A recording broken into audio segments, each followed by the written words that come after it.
Hello, तुम्हा सर्वांचं स्वागत आहे लर्न नेक्स्ट नर्सिंग ह्या यूट्यूब चॅनलवर. मित्रांनो, मी आकाश येलमोले तुमच्यासाठी एक महत्त्वाची अपडेट घेऊन आलेलो आहो.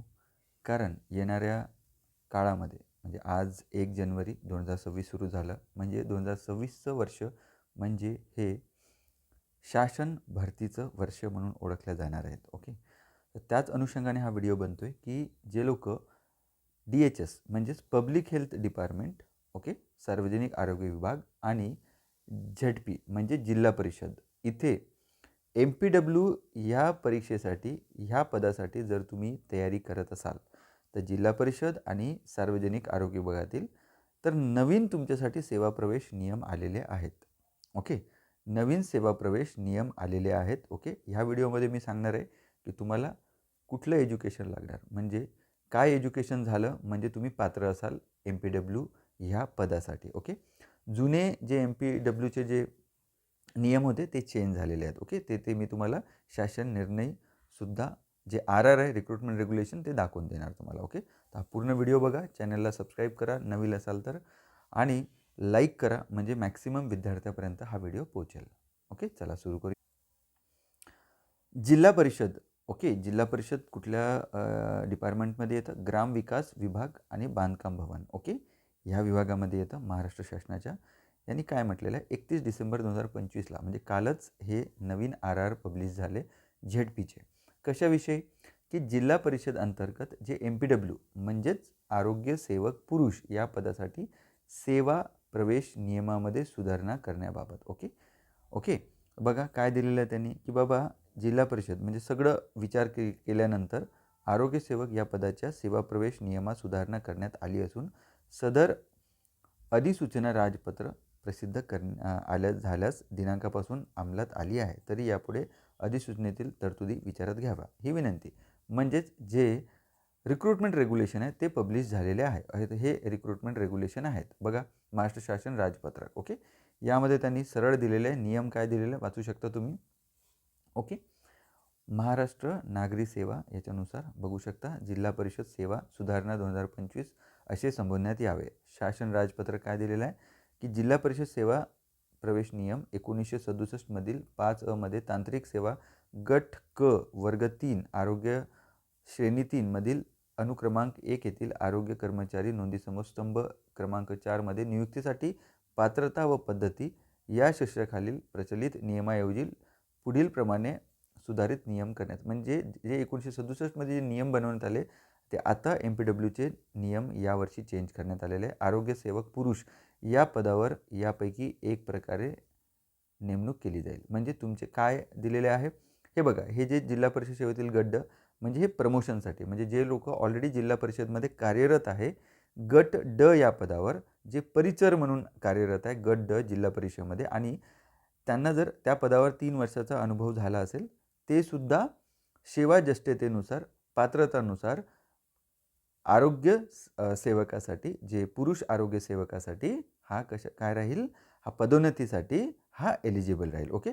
फक्त त्यांचं एकमात्र अट काय, विज्ञान या विषयासह उच्च माध्यमिक शालांत परीक्षा प्रमाणपत्र समतुल्य अर्हता परीक्षा उत्तीर्ण, आणि सेम याच्यामध्ये जे पूर्वी ऑलरेडी हे नियम याच्या पूर्वी जे लागलेले असेल त्यांच्यासाठी माध्यमिक शालांत परीक्षा असेल तरी चालेल. बट जे नवीन विद्यार्थी आहे जे परीक्षा देऊन येतील, जे स्पर्धा परीक्षे थ्रू येणार, ओके, निवड समितीने घेतलेली जे स्पर्धा परीक्षेच्या निकालाच्या आधार आहे, वयोमर्यादा म्हणजे कमीत कमी तुम्ही 18 वर्षाचे असायला पाहिजे. मॅक्सिमम जे ओपन असाल तुम्ही 38 वर्षाचे आणि आरक्षित असाल तर 43 वर्ष. ओके. ओपनसाठी 38 वर्ष एज ग्रुप आणि कमीत कमी 18 वर्ष मॅक्सिमम 38 वर्ष कुणासाठी, ओपनसाठी, आणि बाकी कॅटेगरीसाठी 43 इयर्स. ओके. किमान शैक्षणिक अर्हता म्हणजे तुमचं सायन्स असायला पाहिजे. कशा म्हणजे उच्च माध्यमिक शालांत म्हणजे 12मध्ये सायन्स असणं गरजेचं आहे. पूर्वी कसं होतं आर्ट्सवाले सुद्धा करायचे, ओके, वाणिज्यवाले पण करायचे, but now only and only फक्त 12th सायन्स ज्यांचं झालेलं आहे तेच विद्यार्थी आता MPWचा फॉर्म भरू शकतात. ओके.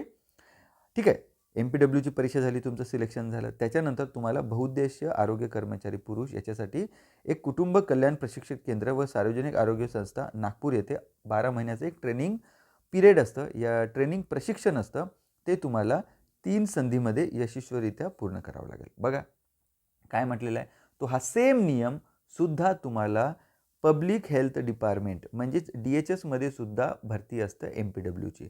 ओके, तर सेम नियम हा लागू होणार आहे. आता बघून घ्या तुम्ही. हे सुद्धा पत्र बघू शकता. यांनी सार्वजनिक कीटकजन्य आरोग्य नियंत्रक कार्यक्रम सहसंचालक आरोग्य सेवा यांचं एक परिपत्रक दिसतं तुम्हाला. ओके, त्यांनी काय म्हटलेलं, गट क बघा याच्यामध्ये काय लिहिलेलं आहे, गट क तांत्रिक संवर्गाच्या सेवा प्रवेश नियमात सुधारणा करण्याबाबत प्राप्त निवेदन. ओके, काय झालेलं आहे आता यांनी काय म्हटलेलं आहे की एक सेवा प्रवेश नियमाचा मसुदा तयार करण्याची कार्यवाही पूर्ण झालेली आहे. ओके, प्रस्तुत प्रणाली. ओके, आता यानुसार याच्यामध्ये काय बदल येतील, आता कुणाकुणाचे सेवा प्रवेश नियम बदल होणार आहे DHSमध्ये बघा.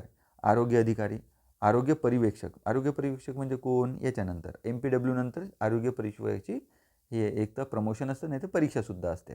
ओके, आरोग्य वैज्ञानिक अधिकारी हिवताप, प्रयोगशाळा वैज्ञानिक अधिकारी परिमंडळ आणि आरोग्य निरीक्षक म्हणजेच सॅनिटरी इन्स्पेक्टर याचेसुद्धा नियमावली चेंज होणार. आणि बहुउद्देशीय आरोग्य कर्मचारी म्हणजेच MPW हा आरोग्य सेवक. ओके, ठीक आहे. तर सेम लाईक दॅट मी तुम्हाला सांगतोय की इथे सुद्धा तुम्हाला 12th सायन्स असाल तुमचं, 12वी जर तुमचं सायन्समधून झालं असेल, 12वी सायन्स झालेलं असेल तरच तुम्ही आता MPW या पदासाठी तुम्ही एलिजिबल असणार, तुम्ही फॉर्म भरू शकणार. अदरवाईज तुम्ही एलिजिबल नसणार. ते तुमचं DHS असो, पब्लिक हेल्थ डिपार्टमेंट असो, ZP असो, whatever it may be. नवीन हे सेवा प्रवेश नियम आलेले आहे. त्यानुसार जे स्टुडंट्स MPW ह्या परीक्षेची तयारी जर करत असेल, कारण तुमचं बेसिकसुद्धा चांगलं आहे, 25,500 लेवल 5 तुम्हाला मिळतं. 25,500चं बेसिक मिळतं. TAD वगैरे सगळं मिळालं तर 50,000 सॅलरी तुम्हाला येतं. 50,000 सॅलरी तुम्हाला मिळतं. Okay, irrespective of your place of posting. तर याने सरळ म्हटलेलं आहे की उपरोक्त गट क तांत्रिक संवर्गाची पदाची सेवा प्रवेश नियम मसुदा पुढील कार्यवाहीस माननीय संचालक आरोग्य सेवा उपयुक्त आयुक्तालय पुणे कार्यालयात सादर करण्यात आलेला आहे. म्हणजेच ऑलरेडी तयार झालेला आहे मसुदा. आता ZPने 31 डिसेंबरला अपलोड करून टाकला. आता DHS सुद्धा एक साधारणतः जानेवारीच्या फर्स्ट वीकमध्ये तुम्हाला हे राजपत्रक झळकताना दिसेल इंटरनेटवर आणि त्याच्यानंतर भरपूर व्हिडिओ तुम्हाला बघायला मिळेल. पण मी तुम्हाला पहिलं सांगतोय की MPWचा हा क्रायटेरिया हाच असेल. आता तुम्हाला यामध्ये लक्षात ठेवा, ज्यावेळी तुम्ही जर पब्लिक हेल्थ डिपार्टमेंटचं MPWची परीक्षा जर तयार करत असाल तर याचा एक्झामिनेशन पॅटर्न वेगळा असतो. एक्झामिनेशन पॅटर्न असतो 80 तुमचे तांत्रिक परीक्षा असतात आणि 20 तुमचे नॉन टेक्निकल म्हणजे अतांत्रिक म्हणू शकतो. आपल्या त्याच्यात गणित, मराठी, इंग्रजी वगैरे हे 20 मार्काचं आणि 80 तुमचं पदाशी निगडीत क्वेश्चन असतील. ओके, आणि ZPचं जर क्वेश्चन आलं तुम्हाला 40 पदाशी निगडीत असतं आणि 60 तुमचे हे म्हणजे 15 हे डिवाईड होतात. ओके, मराठी, इंग्रजी, मराठी आणि GK याच्यामध्ये तुमचं असं होतं.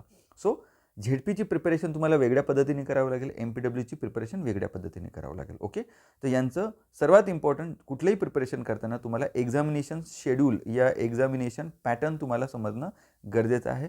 सोबतच तुमचं IBPS असो किंवा TCS असो यांचं पॅटर्न समजणं गरजेचं आहे. पुराणे पेपर्स बघा, प्रिव्हियस पेपर बघा आणि आपली तयारी चालू ठेवा.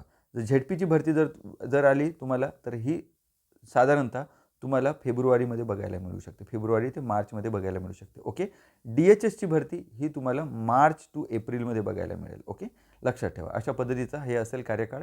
तुमची तयारी नियमित व्यवस्थित चांगल्या पद्धतीने सुरू ठेवा, चांगला अभ्यास करा. ओके, प्रिव्हियस पेपर बघा, पुस्तकं घ्या विकत आणि आपली तयारी मजबूत ठेवा आणि नवीन अपडेटसाठी ऑथेंटिक इन्फॉर्मेशनसाठी लर्न नेक्स्ट नर्सिंगला फॉलो करा. So thank you very much. धन्यवाद. जय हिंद.